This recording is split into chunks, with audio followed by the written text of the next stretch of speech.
Sean Dustin spent time in federal and state prison for drug trafficking and fraud. Upon release in 2006, he had nothing but the clothes on his back, a bag of mail, and legal paperwork. In 2010, he kicked a long-time methamphetamine habit and started the long climb back up the ladder of life.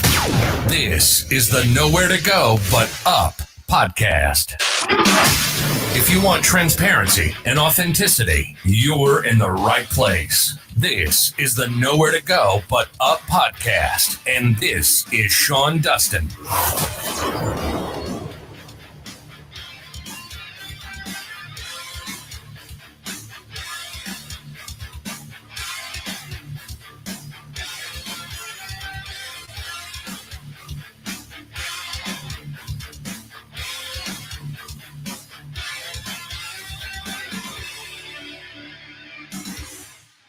This is the Nowhere to Go But Up podcast, and I'm your host, Sean Dustin. Today, I am talking to Michael Lewis. Michael Lewis is the author of a book called The Vulnerable Career Switcher, and he's here to talk to us today about his change from going to a world of finance and switching over his career into marketing. Michael, how are you? Good afternoon, Sean. Great to be here. Thanks for having me. Oh, thanks for coming out and hanging out with me, man. I could use the socialization. Yes, as we all could, right? Yeah. Hopefully someday we can be either within 6 feet of each other and shake hands again. You know, Yeah. Those are days that I look forward to. Yeah, God, that's what physical touch on a stranger. Yes, imagine that, right? Oh my God. Yeah, exactly. Spreader. You It spreader. feels like it's criminal behavior now. Yes, exactly. You go walk out of the grocery store and you get dirty looks if you walk down the wrong way in the aisle. Yeah, or you don't have your mask. You won't even get in the store. Yes. Yeah, that happened to my wife. She just mistakenly forgot it, went into Home Depot and got the side eye from about 40 different people. Yeah, like you're trying, like you're the one who's trying to end humanity. That's right. Yeah, hopefully all is so far. We haven't been infected, so I'm going to guess my wife did not infect anybody yesterday. But we have to hope. I'm in New Jersey, so I'm close to the hot spots of Manhattan, about 25 minutes outside of Manhattan. And in fact, I was commuting into the city until about mid-March. So either I already got it and never got the symptoms, or we've been lucky in our quarantine state here in the last month and a half. Yeah, I honestly think my ex got it, because she was really sick with a chest thing, like around February or like into January, February. And so I'm like, I think you probably got it. And I didn't catch anything from her. And my daughter was sick. I'm the only one that didn't get sick. So maybe I had antibodies built up from being around it, or so I don't know. I'm not a doctor. It'll be fascinating to find out. Yeah, me neither. It'll be fascinating to find out like who had it all this time and who didn't, and hopefully the obviously the deaths are a tragedy, but we hope that the death rate is actually a much lower statistic when we measure everybody. Yeah, this thing is so weird. I never thought in a million years this is the last thing that I ever thought I would experience in my life. I mean, I knew that we were going to have, I knew the market was going to crash at some point. Yes. I knew it was coming. You know what I mean? It had been over 10 years. 10 years had been the benchmark previously, because I went and I did the research on this, because I was going for a position in my local as a business agent. And I was trying to, during my campaign, I was like, look, we're headed for disaster. And, trying to use some fear tactics to get people to go my way. But I mean, one of the things is like 10 years was the benchmark of the longest period that we had been out of a recession since the Great Depression. Amazing. And so it was like, all right, well, we're about 10 and change right now, coming up on 11. It's coming. How's it going to be? And I had no clue that it would be this. We were all walloped by this, and anybody who says that they knew this was coming is doing some 2020 hindsight. Yeah, and that's a nice way of saying they're lying. Yeah, we got rope-a-doped. Yes. we were Indeed. all looking at it to come from over here, and then all of a sudden you got kicked right in the ass. Like, oh my God. Exactly. We weren't ready for this. How dare you? Nobody was. Yeah. It is a tough slog for everybody. 30 million people unemployed. And, obviously that it means a lot of people are hurting. I wish everybody well. I hope the healthcare workers, and especially the grocery store clerks, I think of them as just, they're working for near minimum wage, and here they are, essentially putting their lives a bit on the line if the stats are what they are, just, helping people get the essentials every day. Pretty impressive. Yeah. Well, we've always been known to band together when in times of war, in times of Yes. 9/11's a perfect example. You were there. Right. Yes. You were actually very close to it. So, I mean, yep. we all felt it that day. I was working in I was a cable installer at the time. And so I was going in and out of people's homes. So, I mean, I experienced what a lot of people were going through away from it, which is really strange. And this feels a lot like it, but different, Very different, even though it is still painful, and there's a malaise or a tragedy component to this. But this one obviously is taking so much longer to endure. Yeah. I think, some people endured the 9/11 in much longer ways than the average person did, but those were the workers who were doing the cleanup back down at ground zero and at the Pentagon. But boy, that's a smaller number of people, and no less critical than the people, coming to the rescue today. But it is drawn out in this case for sure. This is like nothing anybody's seen since probably that Spanish flu 100 years ago. Yeah, I was reading some interesting stuff on that. Like that killed more. The flu, I think that flu killed more people than both world wars combined, didn't it? Yes, it was multiple tens of millions of people who passed away over those 2 years. Yeah, that's crazy. And all kinds of different. It's amazing to think about it. There was just about zero flight. But I think even the war was part of the spread. Was that the army went overseas and brought it with them, and then all of a sudden you had a couple of continents suffering as opposed to just one. Yeah, a lot like what happened when we came over here, when we came over to the United States from and we brought all of our diseases to the Indians.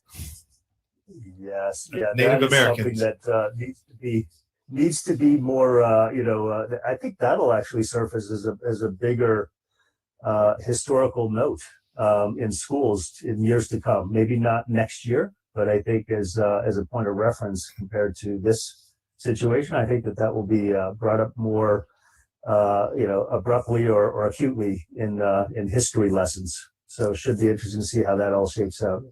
You have a daughter who's, I believe, 4 or 5, right? So 3. It'll be interesting to see if she learns. Okay, so she's 3. So it'll be interesting to see if she's picking that up in 5th grade or 8th grade history. When the textbooks all turn over. Yeah, for sure. Yeah. So let's talk about you and your book and whatever you want to tell me about that switch that you made and how it was so profound for you to want to reach out. Yeah, no, thank you for the opportunity. I wrote the book, The Vulnerable Career Switcher, while I was working at a job over the last couple of years. It was something that I had to put a lot of time into on the side. But as I mentioned to you, I'm a New Jersey resident. I work in New York City, and so I had this nice train commute in and out of the city every day. And for years, I had been using that train commute just to do a little bit more work at the beginning and end of each day. And as I started writing the book, I said, that's actually good time to, you have a little bit of alone time. There's nobody, coming by your desk and saying, hey, do you have a second? Which turns into, of course, a 10-minute conversation or a 30-minute conversation. And so it was uninterrupted, 30 to 45 minutes each direction on the train to really put some thoughts on paper. And it was a story that I had kind of had in my head for 5 or 6 years. But I was one of those people that always said, yeah, I'd like to write a book someday. but I could never put pen to paper. And until I started, seeing some other inspiring people in my life who had full-time jobs, but yet were writing books, I said, I guess I need to, that's probably when the time's going to come. There's not going to be this magical creation of the special time that's set aside for me to actually write this book. I have children as well. I have a wife. I have, we have lives outside of work. And so all those things continue. And so you have to try to find time to do these things. So you stop making excuses. I stopped making excuses. Yes, that's exactly right. Yeah. Geez, that's exactly where I'm at. Well, I'm still making excuses around making a podcast. So, props to you for doing that. And that is your calling at this moment. And if you want to write a book someday, then, you'll have to. I think I listened to one of your other episodes, a recent one. I think it was Dr. Ben Hardy, just talking about, create that external pressure. Tell some people about what your goal is, and then that will actually make it a little bit harder to create excuses and defer. Yeah, that's I've had a couple people like that as well that helped me push me along. Yeah, that's what I was kind of hoping for. So I'd be, put it out there and keep talking about it. And at some point, somebody's going to say, hey, why don't you shut up and quit talking about it? Right. What is this episode 17? And you're still talking about you want to start this? Yes, exactly. So for me, I was saying to a few people and they were like, well, what's holding you back? And I would just say things like time pressures. I'm busy, maybe, when I'm older, or, when the kids grow up a little bit more, things like that. And then I met some people who had actually written books and published them. And so then you go through all the normal questions of like, how did you do that? And, did you publish it yourself? Did you, who's your publisher? Did you get it edited? What did you write about? How'd you come up with the idea? And so a lot of those things, I essentially interviewed other people to find out how they did those things. And then that gave me a little bit of a framework for how to go about it myself. And they became a little bit of my external pressure points to get this done. Now, mind you, I didn't set a personal deadline until pretty well into the book process. I wanted to see what would happen if I started putting pen to paper. And trust me, the first, paragraphs and chapters were difficult to write and they didn't look very good. But once I got a groove and I got into the habit of it, it became a little bit more natural. And a story began to flow out of the process. And, I did have an outline. I kind of had like topics that I wanted to make sure I covered. But knowing that there were going to be some people out there who would eventually come back around and say, hey, how's that book idea of yours going? I wanted to make sure I delivered. But I also made it a point not to tell too many people. So I didn't socialize it to, my Facebook followers or my LinkedIn connections. I've been working professionally for 30 years and I've been on LinkedIn for about 15, 20 years, almost to the beginning of LinkedIn. And so I really seized it or harnessed it pretty early on. But I was like, I'm just not going to tell those people until I actually deliver something. So that group only saw the finished product. So they all think it was easy. And I must have found this magical point in time where I could put lightning in a bottle and write a book. But the people who have written before me know it's a slog. Yeah, I'm not very good at LinkedIn. I just I have a profile there. I don't really do a whole lot with it. It's been a little bit more active lately, but yeah, anytime, like even when you wrote a book, I mean, it's the same premise. I mean, you have to know how to work social media. You've got to market it yourself. I guess you can have a publisher market it, but I hear that, a lot of it's being done by yourself still. That is correct. Yeah. For me, it was all bootstrap, it's all personal. I self-published on Amazon. I'm doing the marketing. I am doing mostly what I'll call inexpensive marketing because it's my first foray as a book. And while I've made a few bucks over my life and my job, I wanted to kind of almost treat this like its own sustainable business. So, my seed money on the book business and some of the other side things that I'm trying to do where, the investment is literally less than $5,000. And so I wanted to almost treat it like I'm broke and see what happens and learn some lessons from that, because those could be lessons I can share with other people that, haven't been out in the professional work world for 30 years and probably haven't saved as much, and therefore, they're earlier stage, but they probably still have a great idea that they could share with the world. And I wanted to make sure I thought about it from that perspective as well. As Damon John, who founded, I think FUBU, and just the concept of the power of broke, and almost thinking like, this is how you're going to eat the next day. Try to think about it that way, as opposed to, just a side project that you can just endlessly fund, and it it turns into a lot of red ink. It would be awesome if there was a like a service out there to where you could, if you don't know how to do any of this, it's almost like seed money. Yes. And you go and you present your idea. Hey, this is what this is the idea I have. This is what I've got. Can you help me do the first one? Right. You know what I mean? And so, because my story has about 3 different books in it. Yes. And so it's like, all right, well, help me to do the first one. And then you can get your money back off that first one, Right. because I know I've got 2 more in me, two more stories. Yeah. And so that would really give me the experience of the whole process. And, you're going to get whoever seeds it will get a portion. You're going to get your money back plus some. That's right. You're going to get your money back off the top, and then whatever's left over, it goes to me, and the royalties obviously go to me as well, on that, and the book rights, or the movie rights, and everything else. Yeah. But that would be kind of a cool thing to do, because there's tons of people out there that have great stories that they just don't know. They don't know where to go with them. They don't know where to go with them. They don't know where to go with them, and they're in a way that some of them are spilling those stories into what I'll call free media, so that it becomes a story that somebody else could be using at your expense too. Like, think about it that way. Like, a lot of people put their life story on Facebook every day.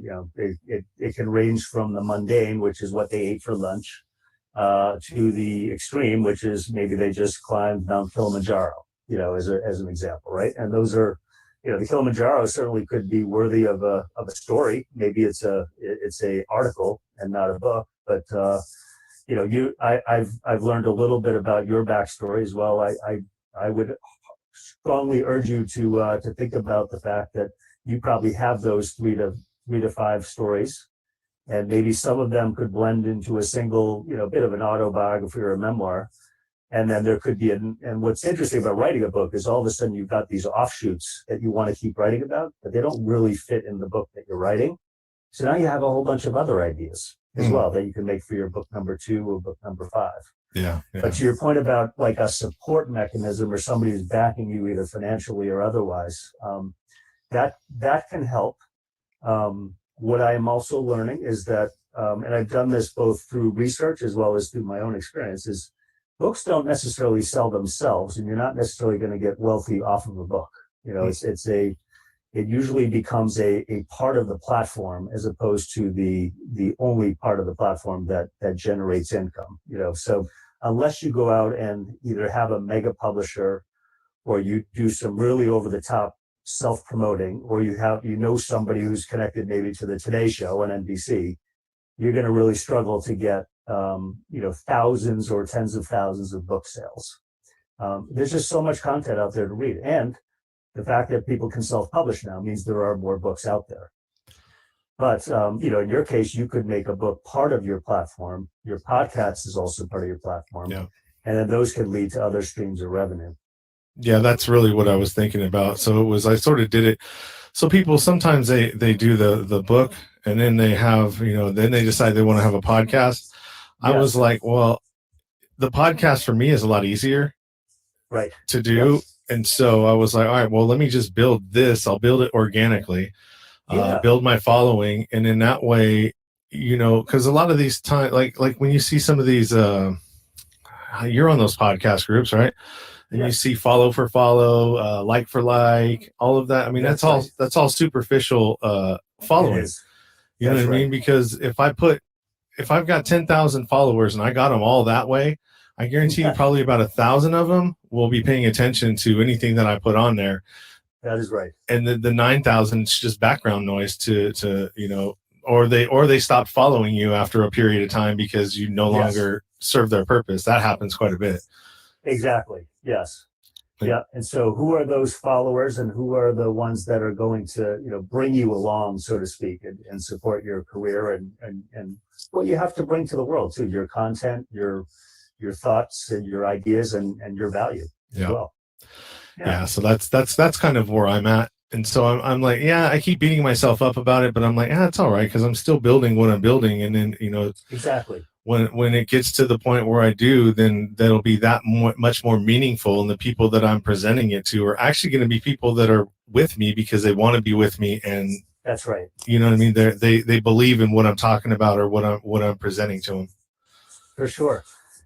Good book that I something good to maybe page through for your audience. And I'm not necessarily saying you got to read every book I bring up or whatever, is a book by a woman named Dory Clark. And the book title is Entrepreneurial You. And I heard about her book on a podcast, and it was for a while I was listening to Harvard Business Review podcasts, and I'd gone to B school or business school at NYU many years ago, and when podcasting became a thing in like 2004, 2005, Harvard actually was out in front with podcasts. And so they have these very well-known speakers come on and just talk about, it could be entrepreneurship, it could be, how to lead a company, it could be, how to sensitively let people go in a company where you got to cut back and things like that. Her thing was how to create multiple streams of revenue or income, which I brought up just a little bit earlier here in this conversation. And she gave me the ideas based on all these people she wrote about, the concept of what should I do first? And so, to you're kind of gravitating first towards podcasts, and that's kind of where you're leaning. You're gravitating to that because that seems to be most comfortable to you. I had built a website thinking maybe that's the first place to go. I have been coaching people's careers, typically millennials and centennials, for the last 10 to 15 years. So I was thinking maybe I just start that as a direct business where I just get word of mouth business through coaching.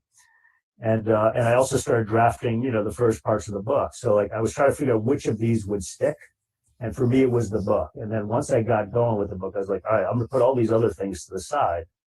But I am going to bring them back into the fold once the book is published. So, now I got a website, I got a few clients that I'm coaching, and that's what I was hoping to do, long-term in what I'll call my third career, as we go forward here. But I think just to your point about, you gravitated towards podcasting. Dory Clark has all these examples of these, some people are famous, some people are not, but they are just steady at either podcasting or writing books or writing articles or guest speaking or creating events back in the days when we could actually have live events. All of those things are potential streams of revenue and income for people to have a good livelihood, not necessarily gangbusters, yachts and 13 houses all around the country or world, but, sustainable, and quality of life situations. I think that's the most important. I think that everybody that's trying to switch out of doing whatever it is that they're doing because it's not bringing them joy, it doesn't serve them. It's a strain. Like for myself, construction. I mean, I live in the Bay Area. I work commercial construction union, and I got to go where the work is. And sometimes that's an hour and a half commute one way in the morning when there's no traffic, and then trying to get back is another 3-4 hours. So I mean, I'm spending 5 hours, anywhere from 3 to 5 hours a day in my vehicle. By the time I get home, and there's really no time left for me to do anything that I enjoy. Exactly. And then it just becomes a resentful travel. My whole week is full of resentment because I'm not being able to be the person that I know I can be. Or, express myself in the way that I need to, which allows me, I get so much satisfaction out of these interactions. And it doesn't, That's fantastic. it doesn't matter if I have 7 or 8 of them scheduled in one day. Each one of them brings something different to me, you know? Exactly. I think meeting people, speaking with different people with different backgrounds and careers and perspectives is one of the most enlightening things of I'll call it the internet era, and especially more importantly, like the last 10 years where we've got YouTube as an active channel. We've got podcasting, which has really taken off. And of course, social media, like it or not, social media has really helped people connect with other people with, sometimes unfortunately with too much of the same tastes and preferences and political aspirations and things like that. But in other cases, you meet some different people with different points of view that you can learn from. And actually it opens your mind up. And that actually kind of plays right into, some of the early chapters of my book, The Vulnerable Career Switcher, because I thought I was essentially doomed to a career of accounting. I was a certified, I passed the CPA exam, which is the major milestone in your early years of your career if you want to be an accountant. So I was psyched about that, and it did help me, get some decent jobs in accounting with big companies that paid decently. But as I went through the career, I started working kind of like you in construction, but obviously with my, with numbers and spreadsheets as opposed to, heavy machinery. But I was literally working, 60, 70, sometimes 80 hours a week, especially during what we call busy season or tax season, when everybody's tax returns are due or the big companies are getting their books audited.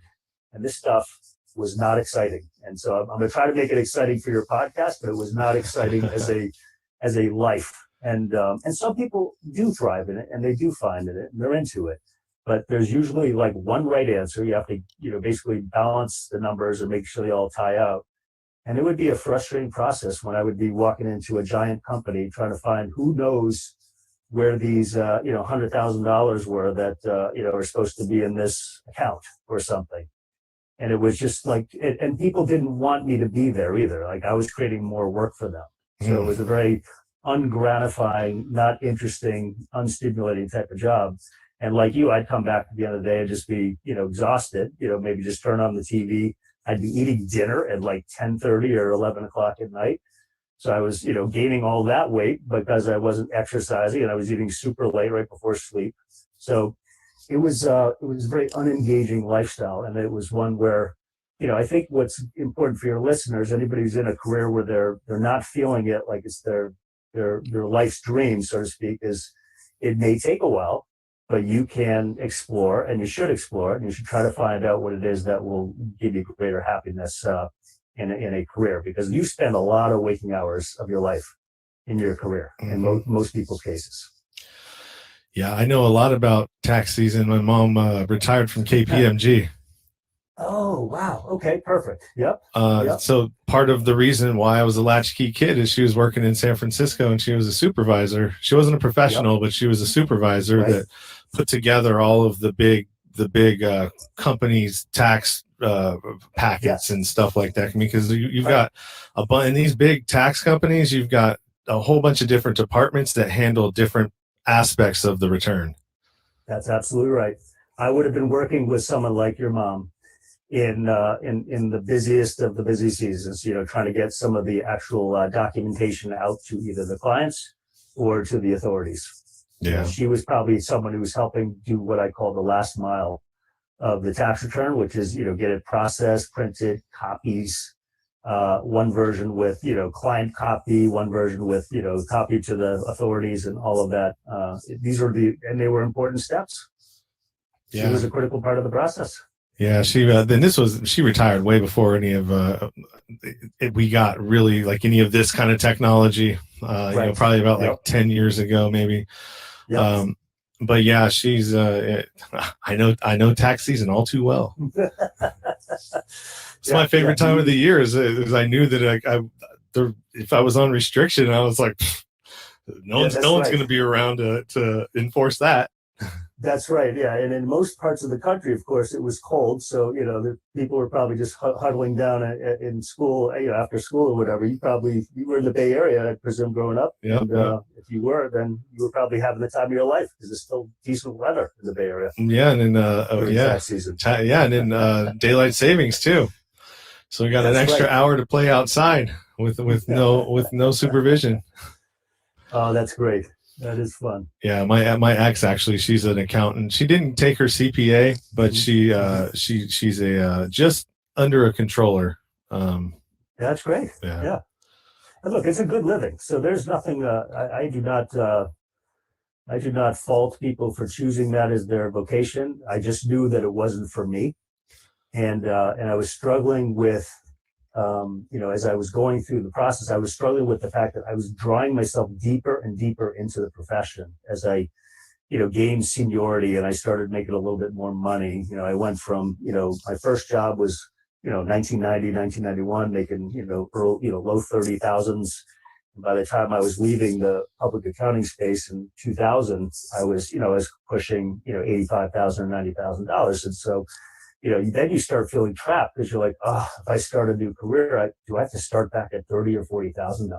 Mm-hmm. And those are some of the dreadful things that go through your head because I already began to have a family by the time I was 30 in the year 2000, and therefore I felt responsibility to at least care for them and provide for them. And here I am thinking like, maybe I'll go switch careers, but am I being an idiot for trying to do something that I think will ultimately be successful, but will certainly be a step back in the short run.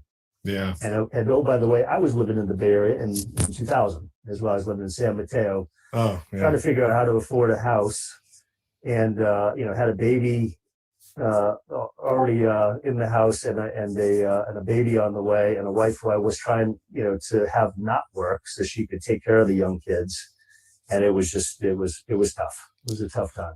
Yeah, it's really hard in the Bay Area to make it. I mean, even now, as a single income, because even when because 110,000 is you're just right above the poverty level, Exactly. Yes. And yep. I mean, I guess I could scale back on some of the things that I have, creature comforts, but it's like, all right, well then what do I got? That's right. That's right. I'm just working to not do anything, Exactly. And so here's a question I have.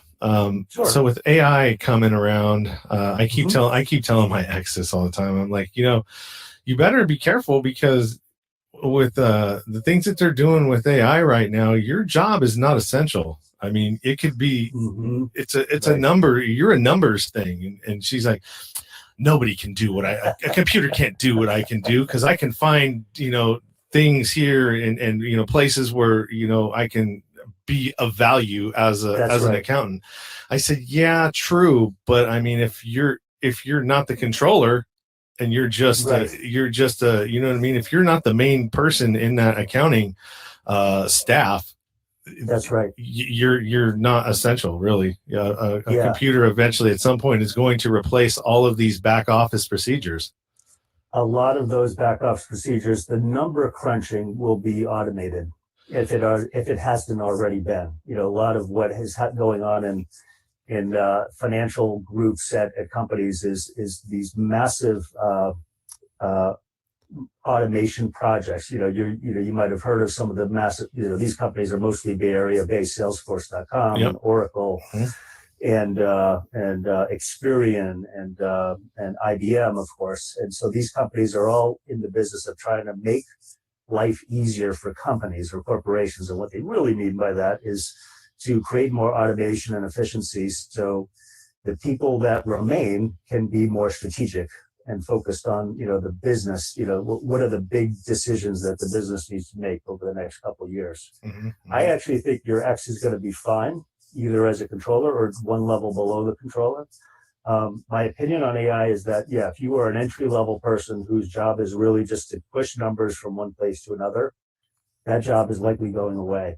I think somebody who's influencing what the controller decides for the fate of the company, her job is probably still qualitative in many ways, and therefore AI could potentially make her job a lot more interesting and engaging, which is something I'm a proponent of, is let's give people jobs where they actually really do have, for those who want to not work in construction or not work in machinery and such, who want to, be thinking with their heads most of the time, AI may free us up to be doing more qualitative thinking as opposed to rote work that I had to do all this rote work when I started in, tax and accounting back in the 1990s, because just like your ex, I mean, it was there was nothing automated. So, we were doing a lot of manual work. We were filling out forms with pens and sometimes pencils, and then going to the copy machine and making permanent copies of them. So I don't miss that. And I'm glad that most people don't have to do that now with some degree of automation. Yeah, it's going to be interesting to see. I mean, even with the current situation that we're in, this is the honeymoon period. We're in the easy part of it, because who knows the financial impact that is going to happen. The scaling back of companies, because they realize that, okay, well, we can do what we're doing in a far smaller space, that we can have people, everyone was afraid to have you work from home because they figured you wouldn't get anything done. That's right. So companies would shy away from, the home work from home model. And now that's going to be rethought for sure. No question. Yeah. I mean, the joke I used to get when I would go into sales pitches, and I'm talking digital marketing in the last couple of years, is I was pitching a retailer in New York City. And I was just telling them how, I have, my team has the professional ability to run all of their digital marketing campaigns. So their email marketing campaigns, if you get any emails from retailers, like that was the type of thing that my company did. Helping them with search so that, their listing would show up at the top of Google if you conducted a search for a pair of shoes or things like that. And the client would always ask, so where are these people based? And I was like, they're all over the country. And people like that would ask, so they working in their jammies? They working, out of their homes in their jammies? And like, he would mock it a little bit, right? And now, of course, we're all working in our jammies, so to speak. And there's still work getting done. I know that we have an unemployment issue now, but for those who are still employed gainfully, and lucky for them, they're probably doing about twice as much work, and they're having to do it from home. And I think companies are going to realize that employees are way more valuable than they thought they were, a year ago and 2 and 5 years ago. Mm-hmm. And the other thing, just related to your point, is that for the past 6-7 years, I've worked in very open table settings at the agencies that I've been at. And what I mean by that is, and again, going into New York City every day, New York City real estate, of course, is quite like Bay Area real estate when it comes to Manhattan proper, in that this, cost per square foot or cost to rent a square foot in Manhattan is as extreme as it is in San Francisco. So what have they been doing over the last 10 years? They've been piling people closer and closer together at these open tables. So, gone are the days of even the cubicle, which was like the bane of our existence for many years for office workers.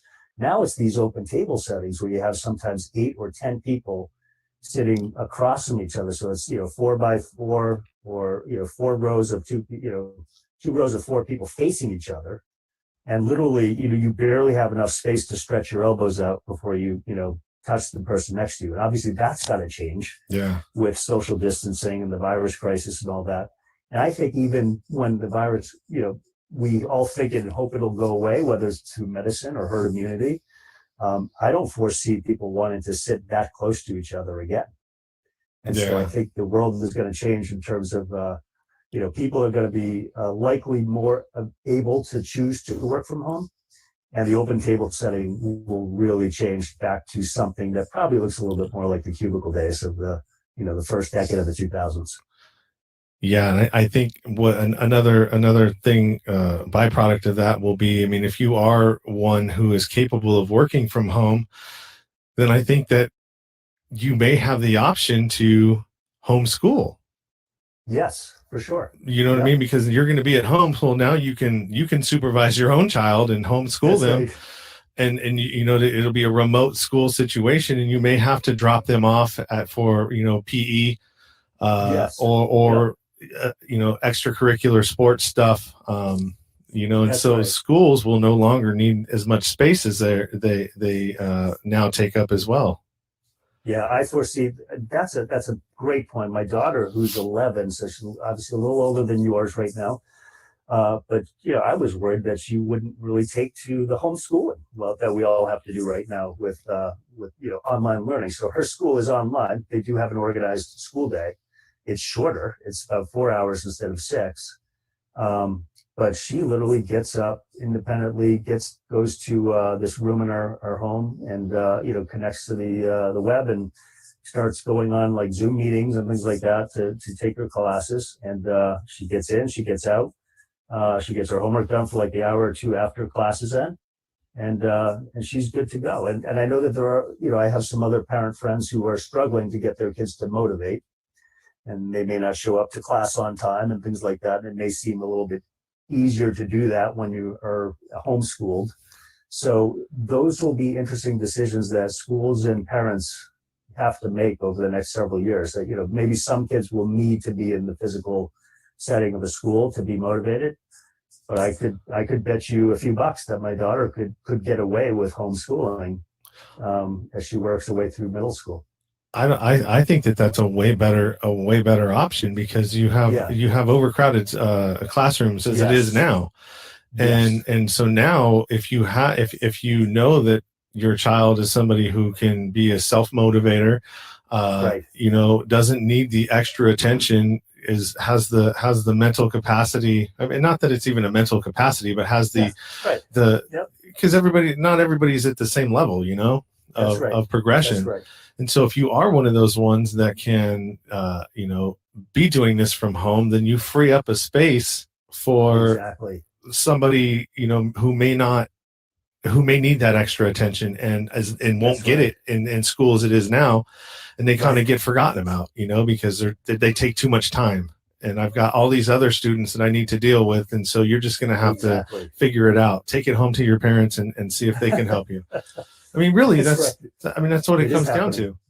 Yeah. So I think teachers, of course, teachers have that struggle too, right? Which is who do I teach to? Do I teach to the median, or do I teach to the genius, or do I teach to the person who's carrying the back? And those are tough decisions that they have to face every day. But you make a great point, which is maybe we can free up the teachers to focus on those who are either excelling and just need, would benefit from even more challenging work, and those who are kind of struggling along. But if they got the attention, they'd get right back in line. Yeah. And let's just pay them some more money while we're at it, because they are actually they are. Dude, our children are our most valuable resource. Yes, agreed. Yep, they are going to make the decisions for the next 2 generations of politically, and for the climate, and for fair wages and things like that. They're going to be making lots of important decisions. I got in an argument literally 20 years ago with a cousin about I thought this is in the late 90s. I said every teacher should make at least $100,000, and they couldn't believe that I thought that. And I was like, well, that would create competition for people, to be kind of tumbling over each other to want to be teachers. Mm-hmm. I think there's some people who don't do it for the money, and that's actually good. We applaud all those people, but they still struggle to make a living. Let's make it so that it's something called a living wage, where they make enough where they're not worried about if they have to buy that extra set of colored pencils for the class, which we know teachers do out of their pocket half the time, or they don't have to move to a place that's 60 miles away from the school that they're teaching at. Those types of we can free up the teachers to not have to make those painful decisions, so they can really actually concentrate on the students. They'll be more awake, more engaged. The students will learn faster and more, and we'll actually get higher quality teachers. And I'm not criticizing the teachers that we got. I'm just saying for the future generations, we'll have more competition for teachers, which is usually a good thing. Yeah, for sure. I couldn't agree more. As having a daughter now, and it just, my thinking on a lot of things has changed quite a bit. Sure. And so I think about that a lot. I'm like, teachers, I'm entrusting you with the most precious thing that I have. Right. You know what I mean? And for me to say you don't deserve and Exactly. especially the parents that have children that they know are assholes. Right. That's right. You know what I mean? And it's like, okay, well, where are you thinking at? You got this little shit that because you didn't do a good job at parenting, or let them, run the roost, or however they turned out the way that they did. It's on your watch. That's right. Yep. And now you want to send them off to because you can't deal with them, to a teacher for them to deal with them, and now you don't want that teacher to be able to get paid the right amount of money to make it even worth it for her to show up and teach her little asshole. Right. Okay. There's a lot of that going on for sure. Yep. a lot of parents are delegating even the child rearing responsibilities to teachers. And this is another thing that I think is amazing too, is that you're putting by having this homeschooling now, you're putting the however that word is, onus back onto the parents, and engaging the parents and having to figure out, okay, well, how do we do this math? All right. So now I can't go to the teacher. I have to go to you. Right. Yes. And so now you're engaging the parents, which is amazing. That's what should be happening.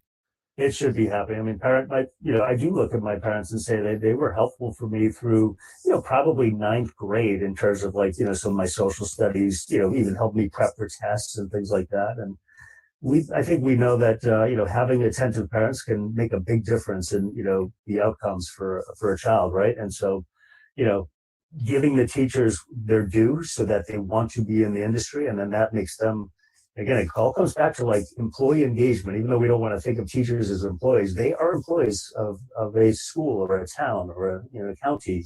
We want them to be engaged because engaged employees do better work. Yeah. So where are we going to find this money at? Yeah, well, that's a good question. I think it's probably a state by state matter. Mm-hmm. Having lived in California for a few years, I did, in a way, enjoy the benefits of it. I think it's called Prop 32 or whatever, which is you don't, increase your real estate taxes except when you sell your home, and then the next people who own the home have to pay market rate real estate taxes. So for those who have owned their home for 50 years in the Bay Area, I think they're still paying $1,000 or $2,000 in tax, a year for real estate, whereas somebody who just bought their home, may be paying $25,000 in real estate tax. So California's tax system is tricky, and I was a bit of a direct victim of that as our firstborn was heading into the public school system and needed a little bit of extra attention. And the principal of our San Mateo school said, we don't have the funding to cut down the class size. So yes, your kindergarten class has 32 boys and girls in it. I was like, wow, there's no way that any of these kids are going to be able to sink or swim if any of them struggle. But and New Jersey's got its own issues, so I'm not sitting here busting on California or Texas or Illinois. We all got our issues, and those are things we got to sort out and prioritize. Yeah, well, I don't think there's any mistake that California got screwed because it's a Democratic state. So did New York. Yep. And there was punishment in this last tax bill that went. That is correct. That got passed. I felt it. Yes. Yep. I didn't do anything different the year that I did the year before, and I ended up owing $10,000. And I got $2,000 back the year before and did the same thing. And owed 10, and I'm like, all right, well, this is, and they took away all of the union stuff that we could deduct, like all of our dues and everything else. Right. Like my dues are like $10,000 alone just on that, not to mention any of this stuff for tools and so I mean, I lost about a good $15,000 to $16,000 worth of write-offs when he did that, and make no mistake. When they do something to unions, they do it on purpose. They do not. No, we know that that's a political. That's what we call the dog whistle, right? That is that's a polarizing, group that we know one party really likes to target. Oh yeah, and they're not going to let up on it. It's a one party system. And people don't understand that. They think that the duopoly? Yes. It's the same. It's the two heads of the same snake. Right. And they all work for the corporations that give them the money for all of the, all of that. And so you had a fascinating podcast that you shared with us a few weeks ago. I think it was Dylan Radigan and Jimmy Dory. Yeah, Jimmy Dore. Sure. Jimmy Dore. Yeah, I mean that was fascinating.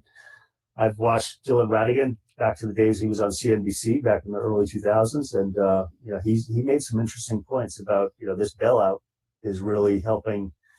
It's called what is it? You privatize the gains, and you socialize the losses, right? Mm-hmm. And so by socializing the losses, you're giving the well-to-do an opportunity to actually buy a lot of what I'll call the distressed assets at distressed asset values. So yeah, it's and there were no perfect answers, in this situation. I mean, we have 30 million people unemployed now. It's it's a tough time, but it's there opportunity. will be lots of things written up about critical aspects of what happened, as the next couple of years arrive and we have to pay the bills.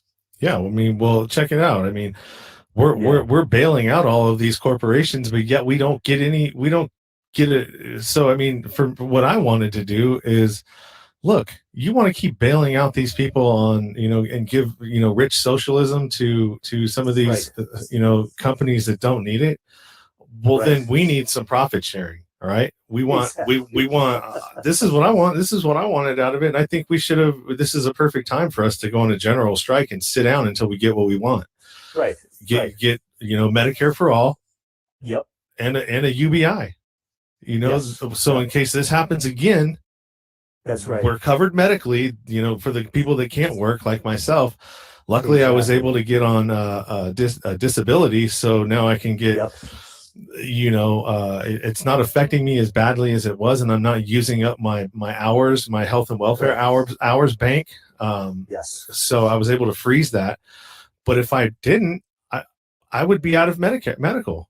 So my daughter and me would not be covered. And so we can't have that. We can't have people, just struggling to, who work for a living, who were contributing to society, giving, paying taxes, and leading to outcomes for our kids, teachers and paying the teachers and construction workers, all of that.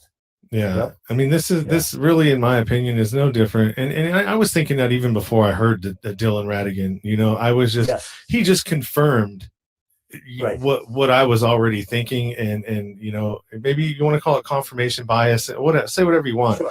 Yep. But I mean, facts are facts. They are. Yep. It's happening again as well. So, I mean, if you've tried to, you probably didn't need to, but for somebody who, had a mortgage and needed some relief, and try to get some payments deferred, they're going to defer them, but they're deferring them for 90 days, at which at that point, that balance plus the fourth month is going to be due. And if I couldn't afford the 2,000 2 months ago, 3 months ago, and I haven't gone back to work, what makes you think I'm going to afford that now? And so now that's going to be 8,000. Yeah. Yeah. And so unless you can figure out some way to get rewrite your mortgage or so whatever process that is, we're going to be sitting back in the same situation we were in 2008. Maybe not 15 million, maybe not 5 million families will be kicked out of their homes. So maybe it'll only be 2 million this time. Yep. And it's just a consolidation of wealth, and that's crazy. The story is still yet to be told, but it's not. I think if we keep, if you keep talking like that, and we keep, pushing our Congress people, that's what we got to do. Our Congressperson here in my county actually has a conference call every couple of weeks, and the constituents are allowed to just ask any question they want. And that's our opportunity to kind of put some pressure on them to, think about the little guy, so to speak, because that's something we all need to worry about, because we don't want all the consequences of having a oligarchy, right? Like of just a few rich people at the top. No, it's not good for anybody. It's not good for them. No, it's not. Yeah. And we all know that there's the 1%, and then there's the 0.5% that owns the 1%. That's right. Yep. Exactly. and they can ebb and flow these markets, and they can crash them if they want. They have the money to where they can take a chunk out of here, put it over there, and have Trump say something silly, and the markets and the markets go up, or they go down, and they know how to play it. You know what I mean? Yes. So they know how to play both sides of everything, and it's crazy how it works. I mean, and I don't want to sound like, oh, we're victims, but we kind of are. Yeah, we're rooting for a system that creates an opportunity for everybody. That's it's supposed to be the land of opportunity, right? Yeah. And so let's make it a place for opportunity. I mean, that's why people wanted to come from other countries to visit us and to live with us, and to send one family member over to start something over in America, and then send money back until they could pay for those people to come over. Mm-hmm. And that of course still happens. That should be a compliment. We should be thinking of that as a compliment to our society. But if it's actually not really true, then we're not living up to what we all thought the values were. So it's always good to be self-critical, and I think this is a great time to be self-critical of the U.S. and see opportunity for change. And I think I think the people who follow Bernie, I think they will vote this time. I don't think they voted in as many numbers as we all would have liked for those who were rooting for Hillary last time. But I think that they'll vote this time, and they're becoming adults with real responsibilities. And they're paying, sometimes they're paying rent, sometimes they have kids, and that hopefully they see, like they're seeing the future now, and they're living it, and they want a better outcome. I think that will help us get to a place that's more equitable in the future. But it could take 15 years. It's not necessarily going to happen next year. No, we'll have some pain in the interim. Yeah, we're going to be stuck with Trump, because nobody's going to vote for Biden, and that was by design. It was okay. It's okay for them either Biden or Trump. They don't care. Right. They're both the same. They work for the same people. So I mean, the last thing they want is for the worker to have representation, or anything that resembles you want to be for the worker. And Bernie wasn't. He plays ball. He plays ball with them. He didn't say anything about the bailout. Elizabeth Warren, who her whole platform was on 2008 and the bailout, then said nothing. Right. AOC, they do a lot of their grandstanding, but I mean, nobody knows who voted for what, because it was a voice vote. Do you think that was by accident? Right. Yeah. Come on, man. Well said. These folks are well trained. They're career politicians, and that's why we need to do away with and have term limits, so they can't get in favor of that. They can't get so entrenched in there and make those relationships that make them rich. I mean, insider trading is legal for them. That blew my mind. I think I saw 60 Minutes on that like 10 years ago, and it just blew my mind. I couldn't believe that they were all able to profiteer off of their positions, and they knew things before the market did, right? So look at what Feinstein did, and the other three senators.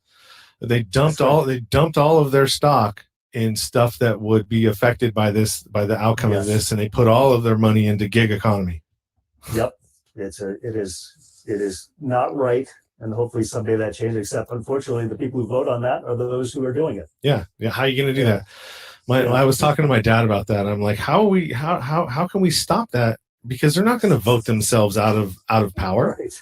Yeah. And he's like, you've got it's something about the states. Like the states have to like, we can ratify the Constitution of the states. And so once you get all of the states involved in that, then you can change the laws. Sure. Something about that. I don't know. I think that they should. I think one of the good things should be that we should allow, when you vote. All right, you're not just voting on the president. You're going to vote on the president and 3 key issues that you want to see change in. Whether it's term limits is on the ballot. All of these, there 3 major issues would be on the ballot, as well as who's running for president, just like they do in our state elections and our county elections. Absolutely. California's great at that. So is New Jersey, by the way. There's a couple of props on the ballot in addition to voting for our governor or our congress people. Yeah, imagine that marijuana gets put on that. I guarantee it goes legal. Yes. Term limits get thrown on there. I guarantee you, everybody's going to be in favor of only an 8-year run. Right. Yeah. With a moratorium. With a moratorium on when you can go to K Street and become a lobbyist. It needs to be 5 years at least. I agree with that too. That would be good. Yeah. So I don't know. Yeah. Whatever.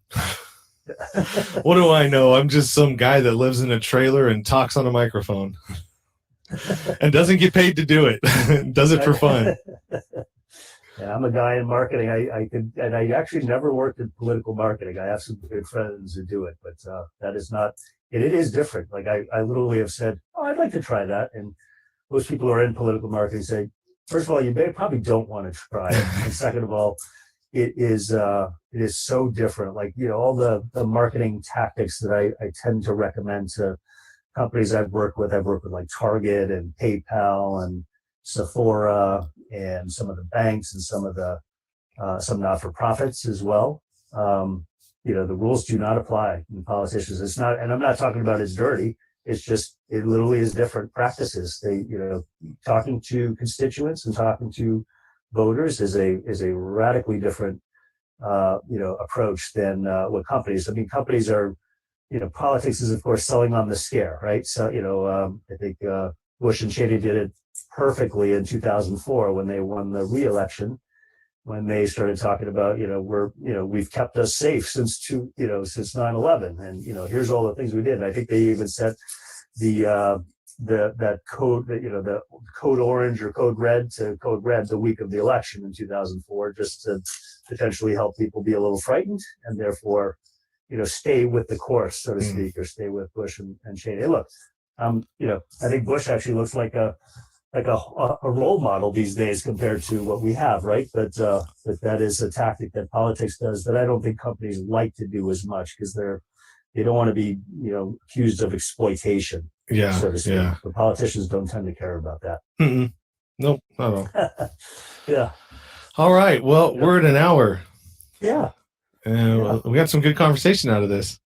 Absolutely. Yes. Oh, thanks for having me on. Is there anything else you wanted to cover while we're on? I don't want to make your podcast too long. No, I think we're good. I mean, we got some of the basics. We talked about your book. You talked about your career and finance and a little bit of marketing, and then we got to touch on some important issues that affect all of us. They do. And will be affecting all of us in the future to come. So food for thought, everybody out there. Absolutely. Weigh in, tell me what you think. You can always email me and tell me your opinions and your views. I'm never sold on anything.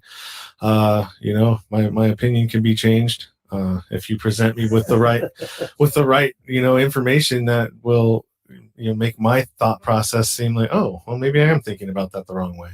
Right. I love the name of your podcast. You know where to go but up. It's very positive. It's a positive message to the world, and especially at a time like this. I think it's a great concept, and thank you, because we are in a dark place right now, but I do see us ultimately getting out of it. And I think Winston Churchill, I think, said something like this during World War II, when you're going through hell, keep walking, or something like that. And we just have to keep pressing as a country, as people who see the good in all those who are actually on the front lines. And of course, you've had, again, just reading your backstory a bit, it's just, it's amazing where you're coming from and trying to go to. And, you're helping other people, figure things out a little bit just by your story. So I applaud you, and I wish you the best, and obviously, wish the most success for the podcast, and keep the guests coming. You've got some amazing guests. I look at your guest list and I say to myself, let's see, I'm not an ex-prisoner. I'm not a refugee. I'm not an addict. I'm not a child of addicts. I'm very lucky, relative to a lot of your guests. But I do still have a message, which is, try to find that thing that you love. Don't give up on it. You may have to make some sacrifices along the way, and you will get a lot of no's or pushback, but you can get there. And it's not as dramatic as some of the other stories and guests you've had on, but it's still a story that hopefully rings with people to stay positive and stay focused. Well, not everybody needs to have a dramatic, tragic story. It's actually Right. refreshing sometimes when you come across people that don't. And you're right. There is something to be learned from them as well. We all have something to offer the world. Right. It's just a matter of everybody being able and open to receiving what anybody's putting out there, and Absolutely, not being so married to your ideas and your ideals and your, how you view things. We come across stuff all the time. I mean, even like to how long we've been on this planet keeps changing. It does. According to what gets dug up, next week, the timeline can get pushed back another 15,000 years. Who knows? That's exactly right. Yep. You have to be fluid these days, man. I mean, the day of, this is the way it's been done because it's always been done this way is being challenged all the time. Yeah, let's just dump the word dogma because it doesn't really exist. Let's think about it more scientifically and more evolutionary. Yep, exactly. Yep. So go ahead and plug all your places that you want to appear in the show notes, and then also when you're done and you got some time, put all of that down in an email for me so I can just copy and paste it, and then shoot me a picture so I can put on the promotional thing, and we'll go from there. Will do. Thank you, Sean. I am at the website careerius.com. That's the word career with IOUS at the end.com. That's for people with a mysterious career. That's kind of the concept there. I wrote the book called The Vulnerable Career Switcher, which can be found on Amazon and both the Kindle and the paperback. I am doing some coaching for people typically in the millennial, centennial categories. I'm not an executive coach. I'm trying to help the next generation of executives become successful. Sean, thank you for having me on today. That's really all I want to promote. And again, thanks for letting me be on your show. Awesome, man. Thank you for giving me your time and, reaching out. I appreciate it. And for the information too. And if I have any questions about, book, publishing or whatever, I'll hit you up and when I'm ready. Absolutely. Please do. And remember that you do have a platform already and you are sharing your story, and that's what matters most. So keep at it. All right, brother. I appreciate it. Thank you. Thank you as well. Take care, Sean. All right. Bye. You've been listening to the Nowhere to Go But Up podcast. Sean is a single dad, a union blue-collar guy, and he spent time in federal and state prison for drug trafficking and fraud. When he was released from prison in 2006, all he had was the clothes on his back, a bag of mail, and some paperwork. Since then, he's turned his life around and shares the struggles and successes on this podcast. We hope you enjoyed the show, and we hope you were moved. To connect to the show, book a guest spot. For merch, Patreon, PayPal, and social media links, go to linktr.ee/nowhere to go but up. On Instagram at Nowhere to Go But Up Now. On Twitter at But Up Now. On the YouTube channel at Nowhere to Go But Up Podcast. See you next time.